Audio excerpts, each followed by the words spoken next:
ಇಂದಿನ ಮಕ್ಕಳೇ ಮುಂದಿನ ಪ್ರಜೆಗಳು.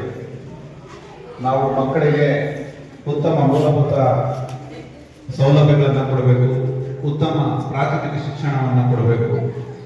ಅವರು ಮುಂದಿನ ದಿನಗಳಲ್ಲಿ ಸತ್ಪ್ರಜೆಗಳಾಗಿ ದೇಶದ ಸೇವೆಯಲ್ಲಿ ಅವರ ಜೀವನವನ್ನು ಉತ್ತಮ ರೀತಿಯಲ್ಲಿ ಉತ್ತಮಪಡಿಸ್ಕೊಳ್ಬೇಕಾದಕ್ಕೆ ಏನೇನು ಬೇಕೋ ಎಲ್ಲವನ್ನ ಈ ಒಂದು ಹಂತದಲ್ಲಿ ಅವರಿಗೆ ಕೊಡಬೇಕಾಗುತ್ತೆ.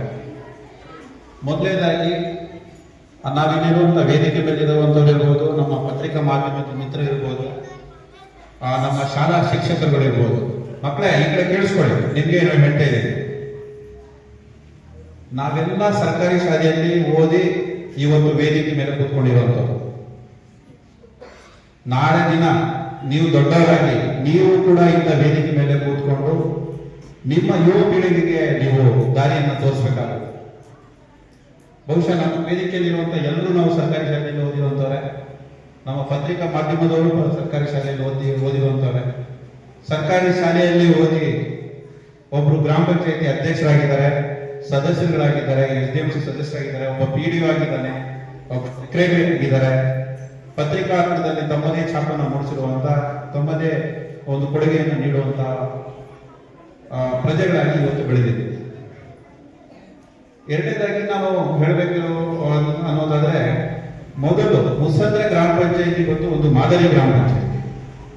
ಸತತವಾಗಿ 3 ವರ್ಷ ರಾಜ್ಯ ಸರ್ಕಾರದ ಗಾಂಧಿ ಗ್ರಾಮ ಪುರಸ್ಕಾರಕ್ಕೆ ಪಾತ್ರವಾಗಿರುವಂತಹ ಮಾದರಿ ಪಂಚಾಯಿತಿಯಲ್ಲಿ ಕೇಂದ್ರ ಸ್ಥಾನದಲ್ಲಿರುವಂತಹ ಶಾಲೆಯು ಮಾದರಿ ಆಗಬೇಕು ಅಂತ ಬಯಸಿದಂಥವರು ನಮ್ಮ ಮಾನ್ಯ ಅಧ್ಯಕ್ಷರುಗಳು, ಸದಸ್ಯರುಗಳು. ಈ ನಿಟ್ಟಿನಲ್ಲಿ ನಾವು ಏನ್ ಮಾಡಬೇಕು? ಮೊದಲು ಶಾಲೆಗೆ ನಾವು ಎಲ್ಲ ಮೂಲಭೂತ ಸೌಕರ್ಯಗಳನ್ನ ಒದಗಿಸಬೇಕು. ಒಂದು ಸ್ವಚ್ಛ ವಾತಾವರಣವನ್ನ ಒದಗಿಸಬೇಕು.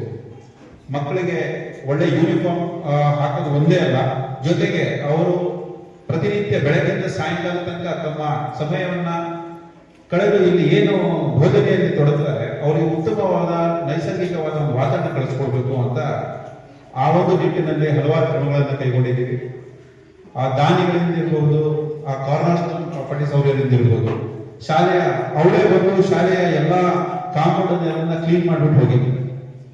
ಊರಿನ ಎಲ್ಲ ಮುಖಂಡರುಗಳು, ಅಧ್ಯಕ್ಷರುಗಳು, ಸದಸ್ಯರುಗಳು ಎಲ್ಲರೂ ಸೇರಿ ಈಗ ಒಂದು ಸುಸಜ್ಜಿತವಾದ ಒಂದು ಕಾಂಪೌಂಡ್ ಅನ್ನ ಮಾಡಿಸ್ಕೊಳ್ಳೋದಿದ್ದಾರೆ. ಹಿಂದೆ ಮಕ್ಕಳು ಊಟ ಮಾಡೋದಕ್ಕೆ ಅಥವಾ ಕೂತ್ಕೊಳ್ಳೋದಕ್ಕೆ ಬಿಸಿಲುಗಾಲದಲ್ಲಿ ತುಂಬಾ ಕಷ್ಟ ಆಗ್ತಾ ಇತ್ತು. ನೋಡಿ, ನಿಮಗೆ ವೇದಿಕೆ ಮುಂದೆ ಇದೊಂದು ಒಳ್ಳೆಯ ಒಂದು ಶೆಡ್ ನಿರ್ಮಾಣ ಆಗಿದೆ. ನಾವು ಗ್ರಾಮ ಪಂಚಾಯಿತಿ ಇರ್ಬೋದು, ಸ್ಥಳೀಯ ಆಡಳಿತ ಇರ್ಬೋದು, ಶಾಲೆಯ ಮೂಲಭೂತ ಸೌಕರ್ಯಗಳನ್ನ ಉತ್ತಮಪಡಿಸೋದಕ್ಕೆ ಏನೆಲ್ಲ ಕಾರ್ಯಕ್ರಮಗಳನ್ನ ಮಾಡಬೇಕು, ಏನೆಲ್ಲ ಕೆಲಸಗಳನ್ನ ಮಾಡಬೇಕು, ಎಲ್ಲವನ್ನೂ ಚಾಚುತಪ್ಪೆ ಮಾಡಿಕೊಡೋದಕ್ಕೆ ನಾವು ಕಟಿಬದ್ಧರಾಗಿದ್ದೀವಿ. ಆದರೆ ಇಲ್ಲಿರುವಂಥ ಶಿಕ್ಷಕರು ಮಕ್ಕಳಿಗೆ ಒಳ್ಳೆಯ ಶಿಕ್ಷಣವನ್ನು ನೀಡಬೇಕು, ಮಕ್ಕಳಿಗೆ ಒಳ್ಳೆಯ ಕಲಿಕೆಯ ವಾತಾವರಣವನ್ನ ರೂಪಿಸಬೇಕು ಅಂತ ನಾನು ಈ ಸಂದರ್ಭದಲ್ಲಿ ಕೇಳ್ಕೊಳ್ತೀನಿ. ಬೆಳೀತಾ ಇರುವಂತಹ ಮಕ್ಕಳಿಗೆ ಪರ್ಸನಲ್ ಹೈಜೀನಿಂದ ಹಿಡಿದು, ಅಂದ್ರೆ ವೈಯಕ್ತಿಕ ಶುಚಿತ್ವದಿಂದ ಹಿಡಿದು ಪ್ರತಿಯೊಂದು ಕಲಿಸ್ಕೋಬೇಕಾಗುತ್ತೆ. ನಮಗೆಲ್ಲ ಕಲಿಸ್ಕೊಂಡವರು ನಮ್ಮ ಟೀಚರ್ಸ್. ಆ ಟೀಚರ್ಸ್ ಹೆಸರು ಈಗಲೂ ನಾವು 7th ಅಲ್ಲಿ 6th ಅಲ್ಲಿ ಓದುವಂತ ಟೀಚರ್ಸ್ ಹೆಸರು ಈಗಲೂ ನಮ್ಮ ಮನದಾಳದಲ್ಲಿದೆ. ಡಿಗ್ರಿಯಲ್ಲಿ ಯಾರು ಪಾಠ ಮಾಡಿದ್ರು, PUC ಯಾರು ಪಾಠ ಮಾಡಿದ್ರು ನೆನಪಿಲ್ಲ, ಆದ್ರೆ ನಮಗೆ ಪ್ರೈಮರಿ ಟೀಚರ್ಸ್ ಹೆಸರು ಈಗಲೂ ನಮ್ಮಲ್ಲಿ ಅದು ಮೈಂಡಲ್ಲೇ ಇದೆ ಅನ್ನೋದಕ್ಕೆ ಅವ್ರು ಮೂಡಿಸಿದಂತ ಛಾಪು. ಉಗುರು ಕಟ್ ಮಾಡೋದ್ರಿಂದ ಹಿಡಿದು, ಸ್ನಾನ ಮಾಡೋದ್ರಿಂದ ಹಿಡಿದು, ಹೇಗೆ ವೇದಿಕೆಯಲ್ಲಿ ಮಾತಾಡಬೇಕು, ಹೇಗೆ ವೇದಿಕೆಯಲ್ಲಿ ಅವರು ಮಕ್ಕಳಿಗೆ ಒಂದು ಹಿಂಜರಿಕೆ ಇರುತ್ತೆ, ಆ ಹಿಂಜರಿಕೆಯನ್ನು ತೊಳೆದು ಸಮಾಜವನ್ನು ಎದುರಿಸುವಂತ ಶಕ್ತಿ ಕೊಟ್ಟವರು ಶಿಕ್ಷಕರು. ಆ ಶಿಕ್ಷಣ ಮಕ್ಕಳಿಗೂ ತಲುಪುವಂತ ಆಗ್ಬೇಕು. ಮತ್ತೆ ನೋಡಿ, ಅದೊಂದು 1098 ಚೈಲ್ಡ್ ಹೆಲ್ಪ್ ಲೈನ್ ಅಂತ ಬರ್ಸಿದ್ದಾರೆ ಸ್ಕೂಲಲ್ಲಿ. ಅದು ಏನು ಅನ್ನೋದನ್ನು ಮಕ್ಕಳಿಗೆ, ಅವರ ಪೋಷಕರಿಗೆ ದಯಮಾಡಿ ಹೇಳಬೇಕು.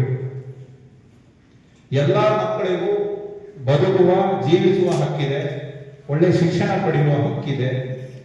ಆ ಹಕ್ಕುಗಳನ್ನ ಅವರಿಗೆ ಒದಗಿಸಿಕೊಳ್ಬೇಕಾಗಿರುವಂಥದ್ದು ನಮ್ಮ ನಿಮ್ಮೆಲ್ಲರ ಕರ್ತವ್ಯ. ಮಕ್ಕಳ ಮೇಲೆ ಏನಾದರೂ ದೌರ್ಜನ್ಯ ಆಗ್ತಾ ಇದೆ, ಮಕ್ಕಳಿಗೆ ಅವ್ರ ತಂದೆ ತಾಯಿನೇ ಇರ್ಬೋದು, ಕುಡಿತದ ಚಟ ಇರ್ಬೋದು, ಅಥವಾ ಬೇರೆ ಏನೋ ಚಟದಿಂದ ಮಕ್ಕಳನ್ನ ಅಬ್ಯೂಸ್ ಮಾಡುವಂಥದ್ದು, ಅವ್ರನ್ನ ಹೊಡೆಯುವಂಥದ್ದು, ಅಂಥದ್ದು ಯಾವುದು ಮಾಡೋದಕ್ಕೆ ಆಸ್ಪದ ಇಲ್ಲ. ಒಂದು ವೇಳೆ ಹಾಗೇನಾದ್ರೂ ಮಾಡ್ತಾ ಇದ್ದಾರೆ, ಎಲ್ಲಾದ್ರೂ ಕಂಡು ಬಂದ್ರೆ ಆ ಮಕ್ಕಳ ಸಹಾಯವಾಣಿಗೆ ನೇರವಾಗಿ ಕಂಪ್ಲೇಂಟ್ ಮಾಡಿದ್ರೆ ಅವರು ನೇರವಾಗಿ ಅಂತಹ ಮೇಲೆ ಕ್ರಮ ವಹಿಸೋದಕ್ಕೆ ಅಧಿಕಾರವನ್ನು ಕೊಟ್ಟಿದ್ದಾರೆ. ಮತ್ತೆ ಮಕ್ಕಳ ಮೇಲೆ ಬಾಲ ಕಾರ್ಮಿಕರ ವಿರೋಧಿ ಒಂದು ಸಮಿತಿ ಇದೆ, ಮತ್ತೆ ಮಕ್ಕಳ ಕಳ್ಳ ಸಾಗಾಣಿಕೆ ತಡೆಗಟ್ಟುವ ಸಮಿತಿನೂ ಇದೆ. ಚಿಕ್ಕ ಮಕ್ಕಳಿಗೆ ಅರ್ಥ ಆಗುತ್ತೆ, 7th 8th 9th ಇರ್ತಾರೆ.